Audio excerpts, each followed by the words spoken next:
Public Lands Council Executive Director Kaitlynn Glover joins us now for a further look. And Kaitlynn, thanks for chatting with us this morning as well.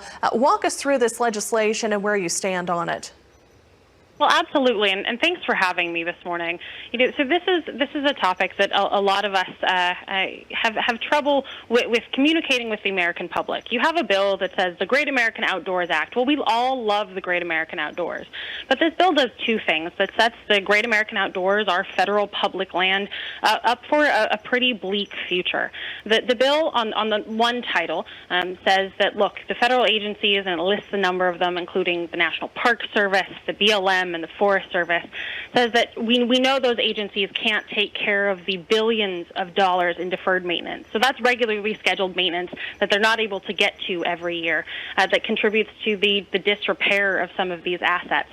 The front end of the bill provides a bailout, essentially, $9.5 billion over about 5 years to address that deferred maintenance, to try to get the agencies out of that deficit.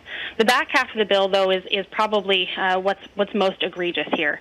A couple years ago, Congress permanently authorized the Land and Water Conservation Fund, and most Americans herald this as the greatest American conservation tool. But the problem is that conservation requires active maintenance and care, and a significant portion of this bill is posed for purely land acquisition to allow the federal agencies to buy more money.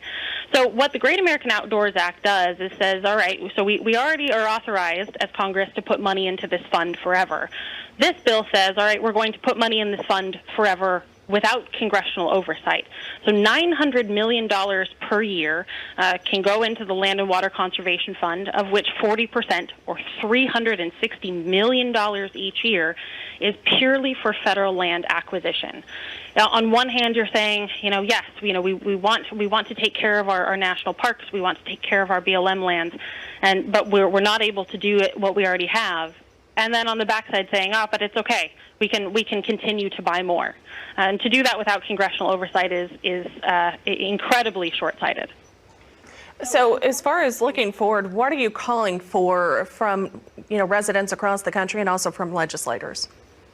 So from legislators, the first action is to vote no. The Senate did move to proceed to consideration of the bill last night. That vote, a lot of members voted and overwhelmingly voted to consider the bill. And as they consider the bill, we hope that the members of Congress are going to represent what people in their communities actually want. What they actually want are well taken care of public lands. They want safe public lands. And to do that is not to allow this rampant acquisition. We want people to say, look, we sent you, members of Congress, we sent you to Washington to represent us, to make the hard decisions and make sure that our lands would remain safe. To do that, we have to find a responsible way to fund this maintenance, and to fund this maintenance to make sure that in 5 years, in 10 years, in 50 years, we won't be in this same maintenance deficit. Because I can tell you, when you look at the total maintenance deficit, it's about $20 billion over these agencies who are included in the bill. $9.5 billion is a lot less than $20 billion. And so we know that agencies, we know that Congress is going to have to come back to this well. This is not the end of this discussion with this bill. It could be if we found a responsible way to change the cycle, to interrupt this cycle. All right, Kaitlynn, thank you very much for your insight. Public Lands Council Executive Director Kaitlynn Glover on the phone with us today from Washington, D.C.